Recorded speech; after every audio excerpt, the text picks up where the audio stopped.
Delhi Jawaharlal Nehru University is back in the headlines, this time for violent clashes over food menu of Kaveri hostel mess. There are, of course, claims and counterclaims. Left affiliated students allege that ABVP activists were not allowing the cooking of chicken in the hostel mess. ABVP activists allege that they were not being allowed to do Havan on Ram Navami. So get ready for a fractious debate on JNU in the coming days and weeks, and smoke and mirrors too. But before coming to my two pennies worth, let me start with a few disclaimers. First, JNU is my alma mater. I can define myself ideologically. I had started as a free thinker. It was a student collective that sought to, stay out of ideological straitjackets. It was in a way a counter to the leftist ideology prevalent in the university in 1970s and afterwards also. So a sociologist, Professor Anand Kumar, had started this students collective, free thinkers. Anyway, coming to the main point, as I said, I started as a free thinker, then flirted with different ideologies before abandoning them all. As it is, I continue to be a free thinker, free from any ideological baggage. The second disclaimer from me is that I did vote for the ABVP when a classmate of mine contested in the Students' Union election as a councillor, as an ABVP candidate. He was a hardcore non-vegetarian and never organized any puja as such. He won nonetheless. By the way, I really wonder when JNU students started holding Havans in hostels. It didn't happen in our times. I'm told it started about 3-4 years back. Anyway, my third and last disclaimer is I'm a complete vegetarian when I fast during Navratri. But I have had non-vegetarian food, plenty of it in fact, during this Navratri. That is because I wasn't fasting. What I'm trying to driving at, is the fact that JNU alumni like me find it hard to identify ourselves with the university where violent clashes happen over the choice of food. In our days and before that, the dining tables in the mess would be littered with pamphlets by groups from the left, the right, the center. We would actually make fun of their contents, while members of those organizations, my friends in the AVP, in the AISF, SFI, ISA, they would also respond with a lot of mirth. There was no ill will as such. Shedding blood over food choices on the JNU campus is therefore hard to digest. You may complain I am not giving much importance to the counter allegation of left-wingers stopping the Havan, but that remained unsubstantiated when my colleague visited the campus on Sunday. But if that is true, I must condemn that too. Anyway, coming to the clashes over the food choice, there are two arguments, mutually contradictory of course, that are likely to dominate the public discourse in the coming days. First, that JNU is home to anti-national, anti-Hindu and Tukle gang. Those making these points would invoke the 2016 sedition charges against JNU SU leader Kanhaiya Kumar, Umar Khalid and others.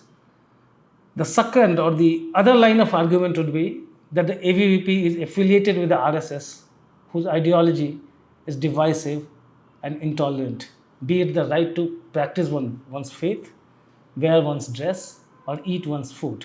I'm not saying it from my side, I'm just saying that will be the other line of argument. I'm talking about two arguments here. Both these arguments are prejudiced and mostly baseless, as I think. But the amount of conviction and force their proponents display is amazing. Coming to the first point first, let me tell you an anecdote. In early 2018, as protests were gathering momentum in the wake of Maharashtra's Bhima Koregaon violence, I'm sure most of you will remember. At that time, I happened to meet a very important government functionary for an informal interaction. I asked him how he viewed the incident and its aftermath. You know what he said? "Aapko pata hai kaun iske piche hai? Do you know who is behind it?" He asked me. I just shook my head. He said, "Iske piche sare JNU wale hain," meaning that JNUites are behind those classes in Bhima Koregaon. I was too dumbfounded to ask how. The Maharashtra police had called it a Maoist conspiracy, but a responsible government functionary bringing JNU Wale into it, that was a bit of a surprise. Anyway, trickle down theory may have many skeptics, but it certainly works in propaganda politics. So, a few weeks after my said interaction in Delhi, I traveled to Karnataka to cover the assembly election. I was speaking to a retired banker in Udupi. He was actually a very well informed gentleman with a keen interest in politics. I was enjoying my conversation with him. Suddenly, he asked me which university I went to. The moment I said JNU, he pulled out my visiting card from his pocket and gave it back to me. I can't talk to someone from JNU, he said before walking away. I sought to stop him, "Okay, but what happened?" He wouldn't explain. He just left.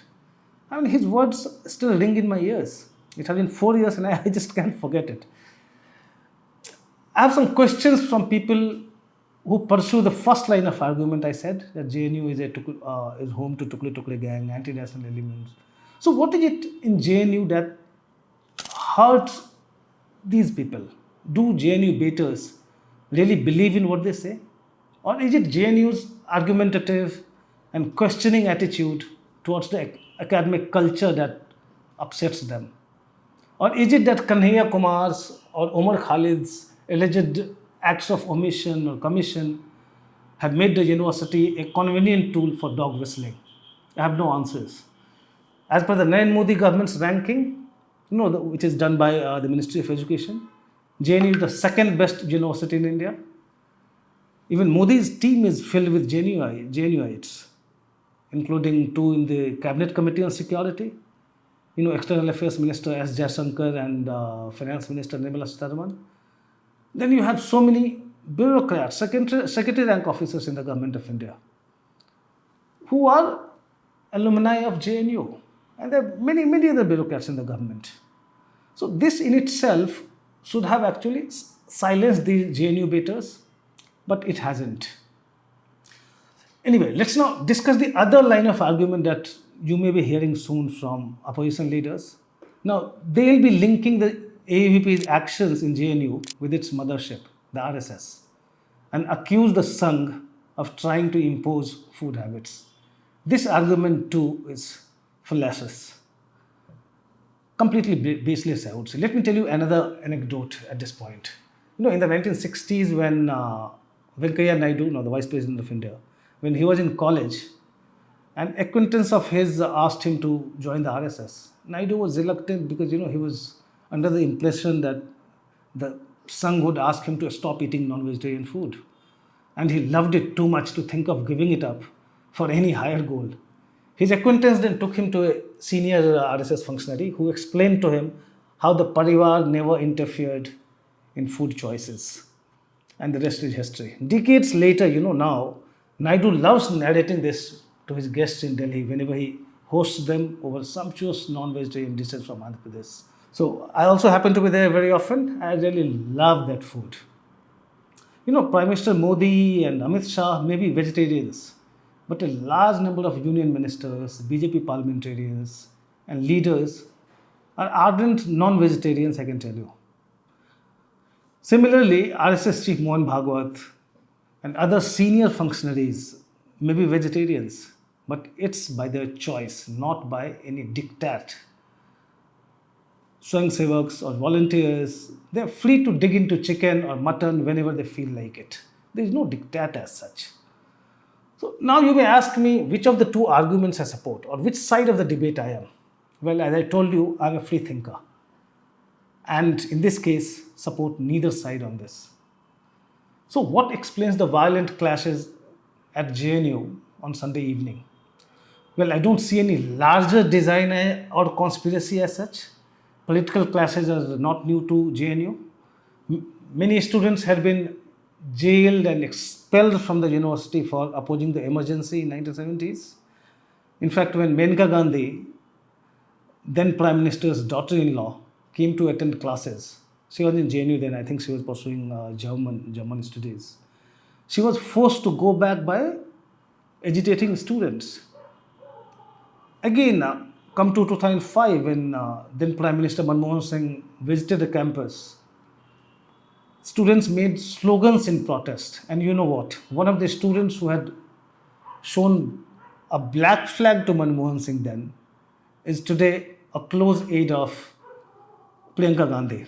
He was first a speechwriter for Rahul Gandhi, and now he's a very close aide of Priyanka Gandhi. His name is Sandeep Singh. Anyway, coming to the question about who should be responsible for the campus clashes on Sunday, I don't have clear answers. All I would say that former JNU Vice Chancellor M. Jagdish Kumar, who is now the UGC chairman, and the Delhi police must share the blame or credit for laying the ground for this. Kumar mistook his vice chancellorship as a political and ideological assignment. Also, it seems to me from the way he was taking a partisan line during his tenure as the VC. Some of you may disagree, but in my view, he failed as an administrator to take everyone along. I mean, you can't be partisan when you are the vice chancellor of a university. You may agree or disagree, but that's what I think. As for the Delhi police, it showed how it's okay for outsiders with political backing to enter a university campus with sticks and rods, beat up students, and walk away coolly without fearing arrest. You remember that January 2020 incident when about 100 masked men and women entered the campus and beat up students? Well, FIRs were lodged then. But so far, it has been over 2 years, not a single person has been arrested. This must embolden those who are bent on creating troubles on the campus. As for the ABVP, the RSS should be mindful of the fact that turning its students' wing into another Bajrang Dal could be counterproductive. Religion can't be the opium of the 21st century youth. Unlike previous generations preceding the digital revolution, today's generation is much more exposed to the world outside, and they are looking for opportunities to realize their aspirations. And that's why they look so mesmerized by PM Modi, because he offers them a lot of hope. Any organization that tries to serve them that opium runs the risk of alienating the youth sooner rather than later. That's all from me in this episode of Politically Correct. Thanks for watching.